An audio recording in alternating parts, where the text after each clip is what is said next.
Good morning, everyone. Welcome to the Weekly Wave. I'm going to go ahead and get started with accountability. Accountability, their window that actually opened yesterday is the Chronic Absenteeism Medical Exemption Report, and it will be open throughout the school year. It closes on June the 30th of 2023. The Office of Accountability is going to be offering webinar trainings throughout the year. So be sure and look for those on our Gov delivery notifications. Those will be coming forward, when they're available. The CVR graduation enrollment, it is opening mid-October, and it's only going to be open for 10 days. So look for that open date, and we'll cover it when we get notification that it's been set. Then we have the student enrollment graduation DVR. It will also be mid-October. It's scheduled to close in mid-November, so be looking for that as well.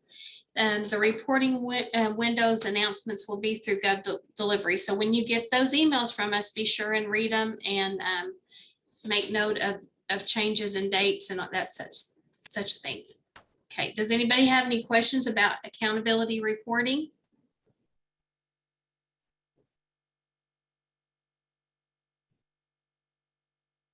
Okay, if not, we're going to move on to class size. So class size verification is still open and has extended its close date to the 21st of October. Ryan is still conducting a weekly meeting. He had one yesterday and sent out a new link for next week's meeting. I've got it attached on the next slide. So when we post this, be sure and go out there and look at that link and be, if you're not finished with your class size report, be sure and join that meeting. If you're experiencing application issues, you need to reach out to Ryan Piper at ryan.piper@sde.ok.gov. Or if it's a data issue, you're going to need to contact studentdatainfo@sde.ok.gov. This is the link for the meeting on the 19th. So be sure that you join if you're not certified with that report. Does anybody have any questions that I might be able to answer about class size? Nancy, I do. This is Mona. Okay, Mona, what do you have? But in my class size app, it's getting an error. It says student doesn't have a schedule. Okay, I did not hear the first part of your question. I'm sorry. I have a student that does have a schedule in the student information system, but in class size, it says that he does not have a schedule attached to him. So do I contact y'all or Ryan? I would reach out to Ryan because if you're saying that it's in there and it's not feeding, then that would be something I would reach out to Ryan about.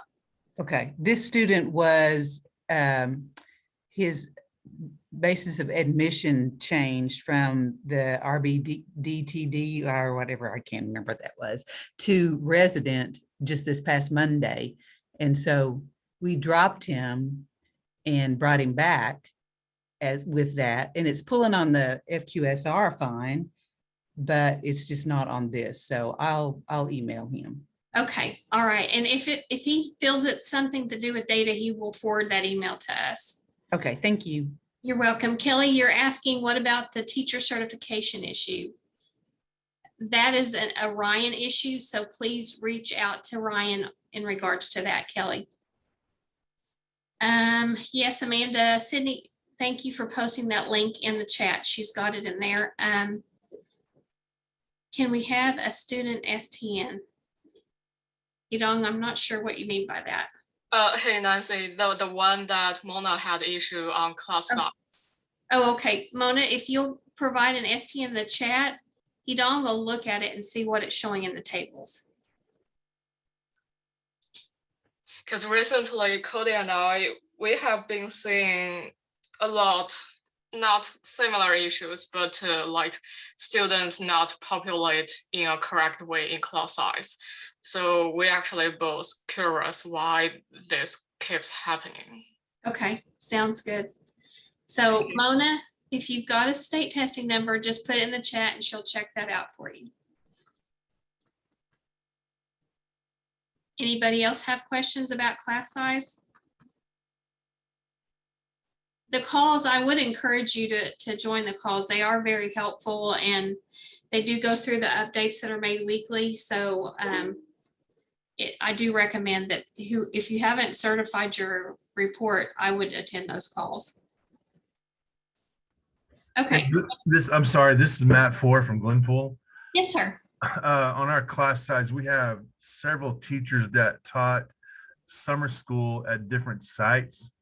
And so they don't have classes now that are showing up on this class size verification. So they're basically unattached to a class. How do I get rid of those teachers off those sites? I would check with your whoever does your student or school personnel report, because that feeds from that report. Yeah, they said they have to leave it on there because of Title II money or something like that. So I'm not sure. Would you email Ryan about that issue? Yes, I will. Thank you. You're welcome. Anybody else about class size?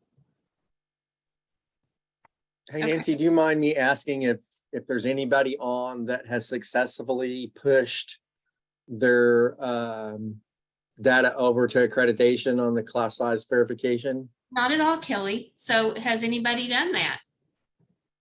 That's on the call. Because we can't get ours to push over, and I didn't know if it was a localized issue or. Have you? Nancy, this is Mitzi, and I sent an email this morning to Ryan, and he said that would be available shortly. So it's not available yet. No, let me see. The button will be live soon, is what he said, and that was at 9:17 a.m. Okay, thanks, Okay. Nancy. Thank you. Thanks, Kelly, for asking that. I appreciate it. Okay, let's move on to October 1st. So we have extended that report to October 21st to align with the rest of the reports that are open right now. Please understand, and I'm getting a lot of emails that they say they have students enrolled on October 1st or 2nd, and they're not showing up on the class size report. That capture date is the 3rd. And honestly, if you've got students, shouldn't be really end dating them on a weekend. They should be end dated the last day they were sitting in a seat. So please make sure that you're looking at that when you have a student that left during that timeline. And if it was the 1st or the 2nd, regardless, it's not going to show up on your October, the consolidated report. We also need you to make sure you're checking your find missing students. That if they're there, it's because they're coded where they're not a student that you would actually capture in that data. Sometimes there's an error, like they're in conflict with an ownership issue. They don't have a STN, or they're coded wrong someplace due to a validation error. So check those and make sure you're looking at what the problem is, why they're showing up there. Also this year, as everyone knows, child count's been included in this report, and it will be certified through the October 1st when that report is certified. The window for Ed Plan to make any kind of appeals was closed yesterday. So if you didn't identify your issues, you're not going to be able to appeal those problems. So just want to put that out there. Your SPED director should have been the one not just reviewing the data and not confirming the report. That is your superintendent's responsibility. So does anyone, let me go to the next slide, because it's also in relation to child count, and it was basically the same thing. If you got an open appeal, do not confirm that site or certify that report, because it'll freeze your data. And as I mentioned, those appeals were accepted through yesterday. So does anybody have any questions in regards to child count?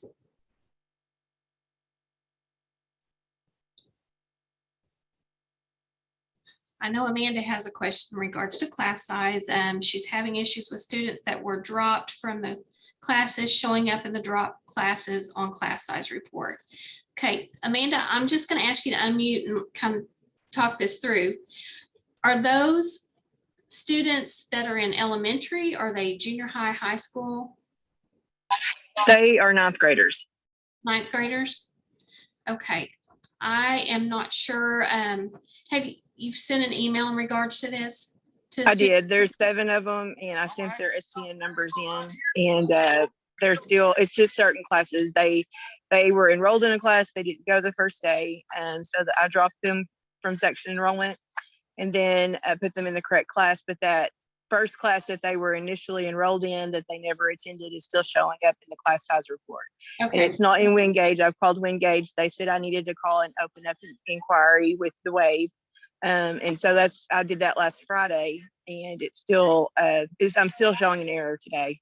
Okay, it sounds like we need to do a delete and repull on that, on the section enrollment piece. I'll make sure that Cody does that today, and if he hasn't already done it, sometimes it has to go through validation and it takes a day or two to catch up. Okay. Okay, Nancy, yes. this is Eileen. Uh-huh. In terms of students showing up on, this is for the class size report. Was that comment about the class size report? Yes. I did ask Ryan about that because we had some schools who also had exited students or transferred them out of classes. And he said that they should still appear in the class size report. So we might want to verify that with him. Okay, we can do that. I felt like he said in one of his meetings that your elementaries would still remain there. I'm not sure about the secondary. The elementary does if they up to a certain grade level. I think it might be grade 5. I've been in contact with Ryan and Dean also over this. And anyway, I don't know what's going on, but they told me it needed to be fixed. So, and they don't think it's on their end. They think it's actually from the WAVE, the way the WAVE is pulling data from Wingage maybe. But I don't know if they've done a delete and then tried to put it in or whatever, however they do it there. I'm not sure if that's been done yet. We just need to make sure it is done, Amanda. So we'll get on that today. Thank you. I appreciate it. You're welcome. Chris is asking, how do we know how quickly child count appeals are processed? I think the intent is to have them done before the October 1st closes. So I would say by the 20th, most probability it would be that way. Hey, Nancy, it's Mitzi again. I was talking to Ginger yesterday, and she had mentioned that if they do an appeal, they have to email either Ginger, Travis, or Missy in that department because they don't just know when there's an appeal out there. Okay. And the districts may know that, but I just wanted to throw it out there. I appreciate that. And honestly, those appeals should have been done by yesterday if you did an appeal. So if you've done one prior, I mean, you can't do any more, but if you put an appeal in, be sure that you email Ginger or Travis. And Linda's asking if you have an open appeal, you should not confirm or certify the October 1st. Now, do the appeals have to show closed out in Ed Plan? I don't know the answer to that, Linda. Ginger just made sure to say that if you've got an appeal open until that appeal has flown down into your child count numbers, you want to leave it open so it captures those students. I can check with her about the Ed Plan though and get back to you on that. Okay, any more questions about October 1st or child count?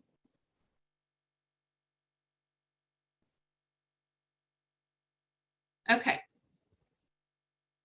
Next subject. Oh, too far. FQSR. Okay, so it's been open. I hope you've been reviewing your calendars to make sure your professional days and your parent-teacher conference days are correct.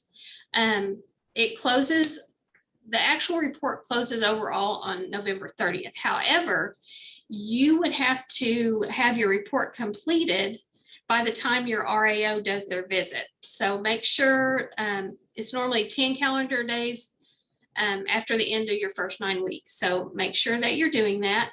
Also, please check your membership that it's correct. If you're not showing transportation, it could be that you're not sending us this student attendance summary. So check those for those items. And also in this report, you want to check your find missing students. Same scenarios. If they're showing up there, it has to do either with the basis submission codes where they shouldn't be reported in your numbers, or there's some kind of conflict on the child that needs to be resolved. So Mitzi or Lori, do you have anything else to add on this?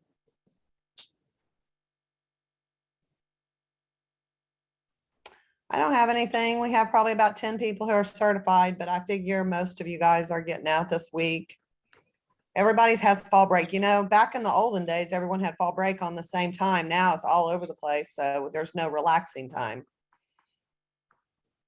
But just keep on working. Make sure you contact us, state aid, for all your questions about the FQSR, because we have one report where the student data office has 15 jillion. We'll be able to get to you a little faster than them. If we need their help, we'll go to them and include you. Thanks, Lori.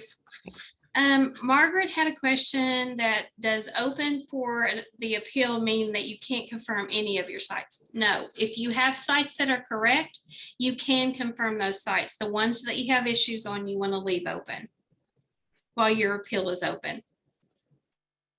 So Eileen says if the student transportation is being sent in the SAS, but not, what do they do if it's not appearing on the FQSR? Correct. I'm sorry. I hit enter before I finished my my question there. So that happens to me frequently. That's okay. Yeah. So if it's in the SAS but not appearing on the FQSR, does that require like a delete and repull, or what should a person do in that case? What district are you talking about, Elaine? I actually can't remember exactly which district it was. I feel like it might have been Oakdale. Okay, I talked to Oakdale the other day and they were sending transportation, so I think they're okay. Oh, okay, maybe it was just a matter of the report updating then. Okay, thank you. Yeah. Okay, anybody have any more questions about FQSR?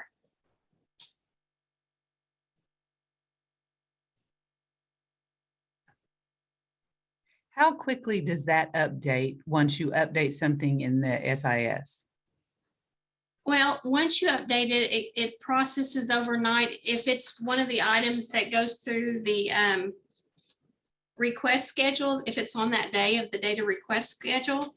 If it's not, it might be in the next day before it updates. But once it updates, it does go through validation. I normally saw it update when I was at a district about 2 days later. Okay, thank you. You're welcome. Okay, Linda, on your question, you don't confirm your sites or certify your October 1st if you've got an appeal out. And I don't know if the appeals show closed in Ed Plan or not. I'll have to check on that.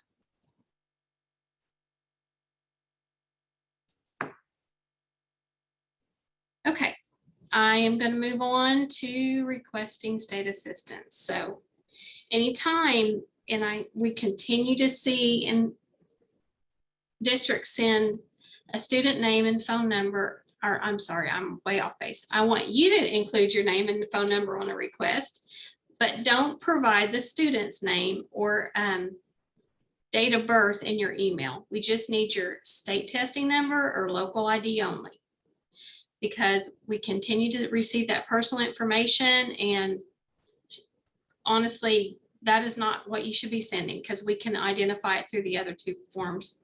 So this includes any email that you send to studentdatainfo@sde.ok.gov. If you're communicating with us through Teams group chats, same thing, in our personal email boxes. Just send the state testing number and local ID only. Does anybody have any questions about that? And I don't know that those emails are coming from anybody that attends these weekly calls, but I just want to just reiterate it. So if you are doing that, we don't want to see it. New wave accounts. So please be sure, I mean, right now, you probably should have already had requested waive account access, but if you still have someone that is needing that, your superintendent has to provide the access in your single sign-on first. And employees after that point that are needing the access, they need to send a request for an affiliate's login to servicedesk@omes.ok.gov. I know there was a backlog. I'm not sure what the status on that is right now, but it was taking about 72 hours for that access to show up. When you send that request in, please tag the person or ask that they assign that ticket to Matthew Johnston. Sydney, if you'll put his name in the chat, I really would appreciate that. But he is the one that handles those tickets, and he can, if it gets to him first, it'll speed up your request. So anybody have any questions about that? Okay. Next, if you're just having issues accessing the wave, what you need to do is go to your single sign-on page. You'll click the location where it says just the wave. It'll ask you to enter your login, which is going to be your affiliate's login. Then you're going to get another pop-up. It's a Microsoft page. I think a lot of people get confused and try to enter their normal computer sign in or log on. You need to put your affiliate's email and password in there again. Then you're going to click forgot your password. The system will email you a temporary password that you'll have to change. And if that doesn't work, if you've done all those things, you will have to email servicedesk@omes.ok.gov, and they will actually send you a ticket number back. Keep that ticket and just request that you need a password reset, and they'll help you get back into to the wave at that point. Okay, and Sydney put some good information in the chat about that too.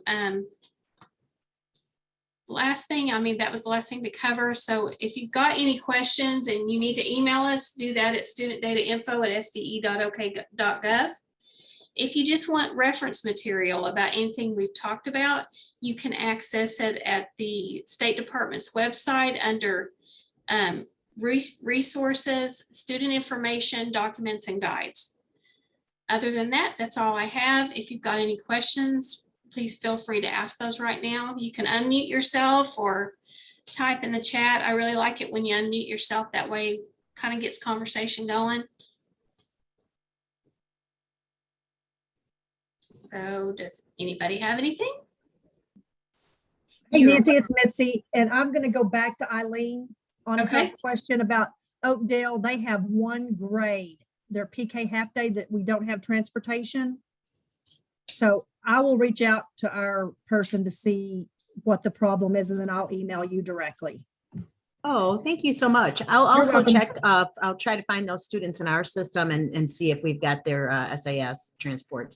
Okay, that sounds great. Thank you. Sure, thank you. All right, anybody else? I really appreciate the conversations that you bring out. I'd like to see this of a more open forum where people just speak their information. But other than that, I don't have anything else, and you're welcome, Kelly. I appreciate you, and thank you all for joining. I hope you have a wonderful rest of your day, and if you have questions about any of these reports that are open, please reach out to us. Other than that, we will talk to you next week.